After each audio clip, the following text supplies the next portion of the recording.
नमस्कार। Madhya Pradesh investor summit के लिए आप सभी इन्वेस्टर्स का, उद्यमियों का बहुत बहुत स्वागत है। विकसित भारत के निर्माण में मध्य प्रदेश की भूमिका बहुत महत्वपूर्ण है। आस्था, आध्यात्म से लेकर पर्यटन तक, एग्रीकल्चर से लेकर एजुकेशन और स्किल डेवलपमेंट तक, एमपी अजब भी है, गजब भी है और सजग भी है। साथियों, मध्य प्रदेश में ये समिट ऐसे समय में हो रही है जब भारत की आजादी का अमृत काल शुरू हो चुका है।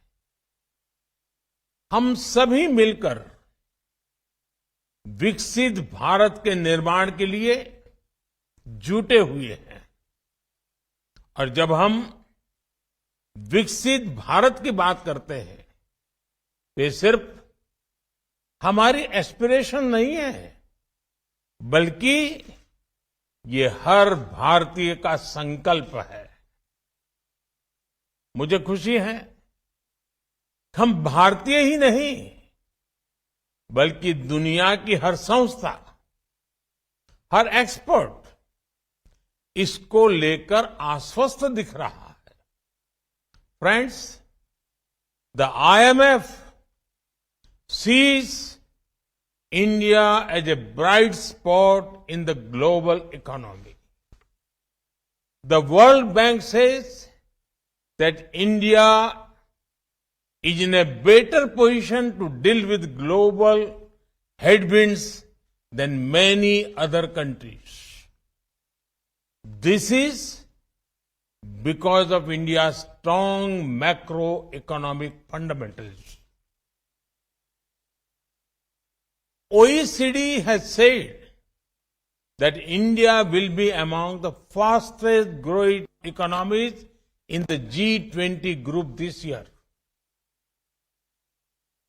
According to Morgan Stanley, India is moving towards becoming the world's third largest economy in the next 4 or 5 years.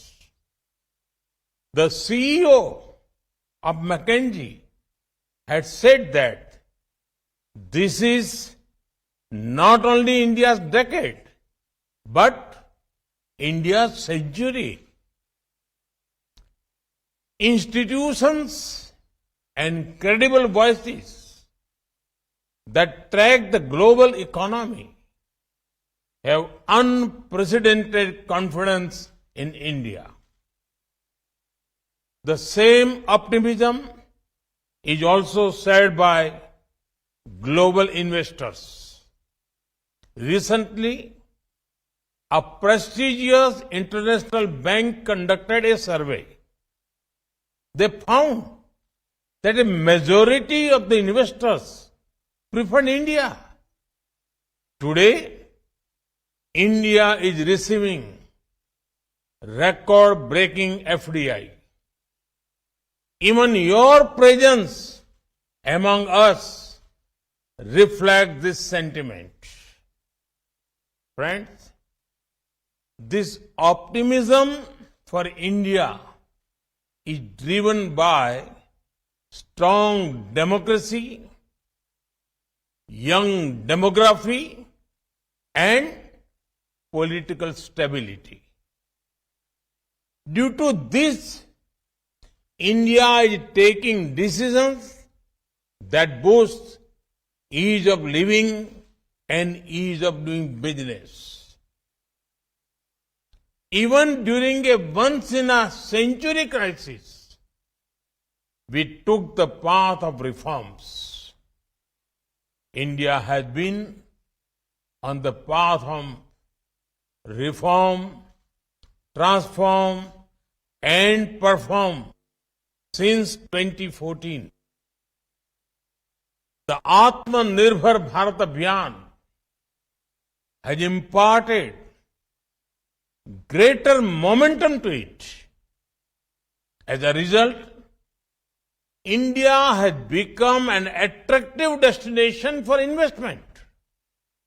साथियों, एक स्थिर सरकार, एक निर्णायक सरकार, सही नियत से चलने वाली सरकार विकास को अभूतपूर्व गति देकर दिखाती है। देश के लिए हर जरूरी फैसले उतनी ही तेजी से लिए जाते हैं। आपने भी देखा है कि कैसे बीते 8 वर्षों में हमने रिफॉर्म की स्पीड और स्केल को लगातार बढ़ाया है। बैंकिंग सेक्टर में रिकैपिटलाइजेशन और गवर्नेंस से जुड़े रिफॉर्म्स हो, आईबीसी जैसा मॉडर्न रिजोल्यूशन फ्रेमवर्क बनाना हो, जीएसटी के रूप में वन नेशन वन टैक्स जैसा सिस्टम बनाना हो, कॉरपोरेट टैक्स को ग्लोबली कॉम्पिटिटिव बनाना हो, सोवरिन वेल्थ फंड्स और पेंशन फंड्स को टैक्स में छूट हो, अनेक सेक्टर्स में ऑटोमेटिक रूट से 100% एफडीआई की परमिशन देना हो, छोटी छोटी आर्थिक गलतियों को डिक्रिमिनलाइज करना हो, ऐसे अनेक रिफॉर्म्स के माध्यम से हमने इन्वेस्टमेंट के रास्ते से कई रोड़े हटाए हैं। आज का नया भारत अपने प्राइवेट सेक्टर की ताकत पर भी उतना ही भरोसा करते हुए आगे बढ़ रहा है। हमने डिफेंस, माइनिंग और स्पेस जैसे अनेक स्ट्रेटेजिक सेक्टर्स को भी प्राइवेट सेक्टर के लिए खोल दिया है। दर्जनों लेबर लॉज को 4 कोड्स में समाहित करना भी अपने आप में एक बहुत बड़ा कदम है। साथियों, कंप्लायंसेस के बोझ को कम करने के लिए और उसके लिए केंद्र और राज्य दोनों के स्तर पर अभूतपूर्व प्रयास चल रहे हैं। बीते कुछ समय में करीब 40,000 कंप्लायंसेस को हटाया जा चुका है। हाल ही में हमने नेशनल सिंगल विंडो सिस्टम शुरू किया है, जिससे मध्य प्रदेश भी जुड़ चुका है। इस सिस्टम के तहत अभी तक लगभग 50,000 स्वीकृतियां दी जा चुकी। साथियों, भारत का आधुनिक होता इंफ्रास्ट्रक्चर, मल्टी मॉडल होता इंफ्रास्ट्रक्चर भी इन्वेस्टमेंट की संभावनाओं को जन्म दे रहा है। 8 वर्षों में हमने नेशनल हाईवे के निर्माण की स्पीड दोगुनी की है। इस दौरान भारत में ऑपरेशनल एयरपोर्ट्स की संख्या दोगुनी हो चुकी है। भारत की पोर्ट्स हैंडलिंग कैपेसिटी और पोर्ट टर्न अराउंड में अभूतपूर्व सुधार आया है। Dedicated freight corridors, industrial corridors, expressways, logistic parks, ये नए भारत की पहचान बनते जा रहे हैं। पीएम गति शक्ति नेशनल मास्टर प्लान के रूप में पहली बार भारत में इंफ्रास्ट्रक्चर निर्माण का एक नेशनल प्लेटफॉर्म है। इस प्लेटफॉर्म पर देश की सरकारों, एजेंसियों, इन्वेस्टर से जुड़ा अपडेटेड डेटा रहता है।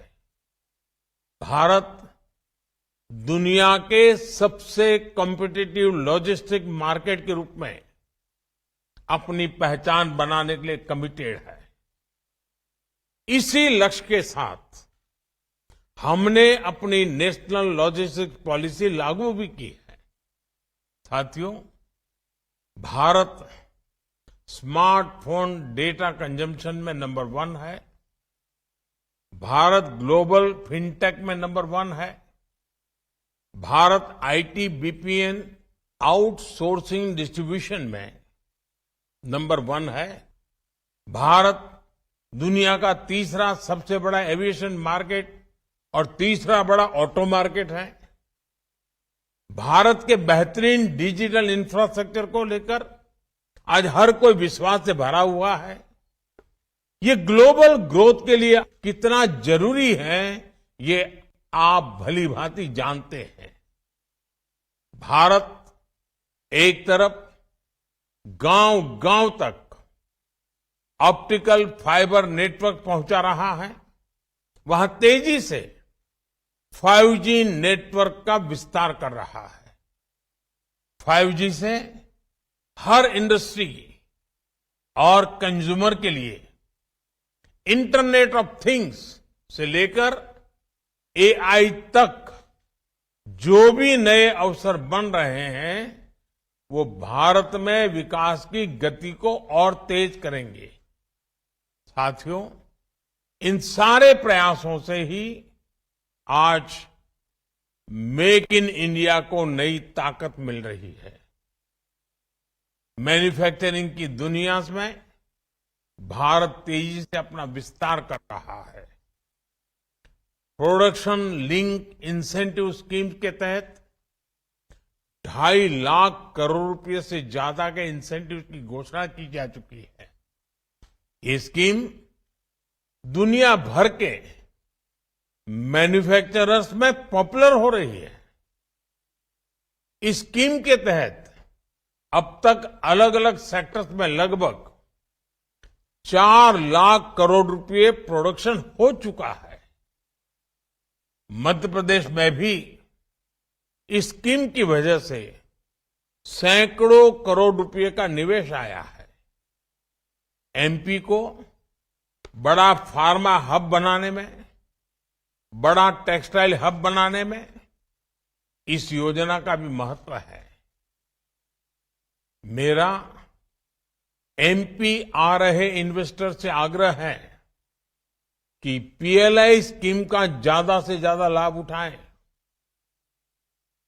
साथियों, आप सभी को ग्रीन एनर्जी को लेकर भारत की आकांक्षा से भी जुड़ना चाहिए।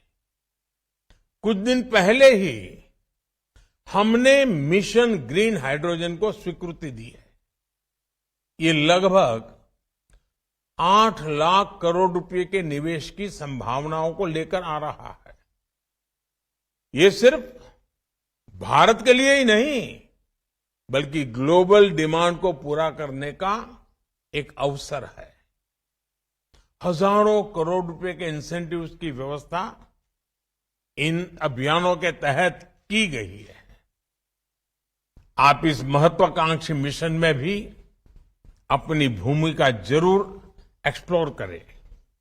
साथियों, हेल्थ हो, एग्रीकल्चर हो, न्यूट्रिशन हो, स्किल हो, इनोवेशन हो, हर लिहाज से भारत में नई संभावनाएं आपका इंतजार कर रही है। ये भारत के साथ साथ एक नई ग्लोबल सप्लाई चेन के निर्माण का समय है। इसलिए आप सभी का मैं फिर से बहुत बहुत स्वागत करता हूं। इस समिट को मेरी अनेक अनेक शुभकामनाएं हैं। मध्य प्रदेश का सामर्थ्य, मध्य प्रदेश के संकल्प आपकी प्रगति में 2 कदम आगे चलेंगे, मैं आपको विश्वास से कहता हूं। आप सबको बहुत बहुत धन्यवाद। नमस्कार। was going ahead. That was Prime Minister Narendra Modi, in fact, speaking to global investors at the summit in Madhya Pradesh. Of course, is the big push. And that investment summit has Prime Minister Narendra Modi speaking and addressing all the global players that's happening currently in Madhya Pradesh. This is a two-day summit. This one was addressed by Prime Minister Narendra Modi. With that, we are slipping into a very short break, coming right back with more news and updates.